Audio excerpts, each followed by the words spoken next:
আসছে ঈদ, তাই ব্যস্ত সিরাজগঞ্জের তাঁতপল্লীগুলো।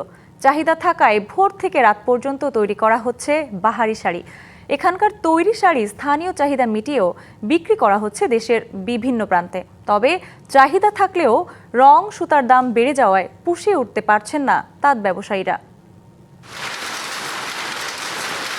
তাঁত সমৃদ্ধ জেলা হিসেবে পরিচিত সিরাজগঞ্জ, বিশেষ করে সদর, বেলকুচি, শাহজাদপুর ও উল্লাপাড়া উপজেলায় উৎপাদিত বাহারি শাড়ি ও লুঙ্গির সুনাম দীর্ঘদিনের। ঈদ ঘিরে বাড়তি আয়ের আশায় তাঁত কারখানাগুলোতে শ্রমিকদের ব্যস্ততা বেড়েছে কয়েক গুণ বেশি। বিশেষ করে এবারের ঈদে গ্যাস কাতান, জামদানি ও জলছাপ শাড়ির চাহিদা সবচেয়ে বেশি। আগে কাজ করতাম 6 ঘন্টা, এখন 8 ঘন্টা 10 ঘন্টা কাজ করি। ঈদুল্লাহকে আমাদের একটু ব্যস্ততা তো বাড়বে। কাপড়ের দামটা একটু যদি বেশি হতো তাহলে মহাজনের একটু যে সুবিধা হতো, আমাদের কর্মের দিক দিয়ে একটু আমরা সচ্ছলভাবে হতে পারতাম আর কি। তবে রং সুতার দাম বেড়ে যাওয়ায় পুষিয়ে উঠতে পারছেন না তাঁত ব্যবসায়ীরা। ফলে বন্ধ হয়ে যাচ্ছে অনেক তাঁত কারখানা। তাই সরকারের সহায়তার দাবি মালিকদের।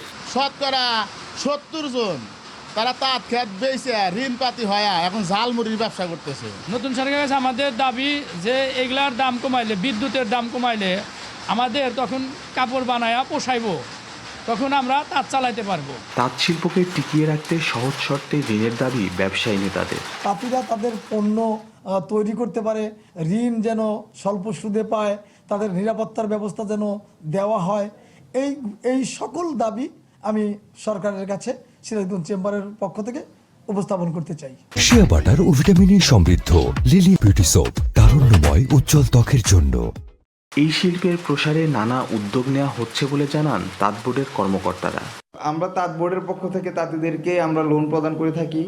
দ্বিতীয়ত হচ্ছে আমরা প্রশিক্ষণ প্রদান করে থাকি। ডিজিটালি তাদের প্রোডাক্টটা উৎপাদিত প্রোডাক্টটা সেল করতে পারে সেই ধরনের দিক নির্দেশনা আমরা দিয়ে থাকি। সিরাজগঞ্জ জেলায় তাঁত রয়েছে 5 লাখেরও বেশি, আর এসব তাঁতে বাহারি শাড়ি তৈরি করছে কয়েক লাখ তাঁতি।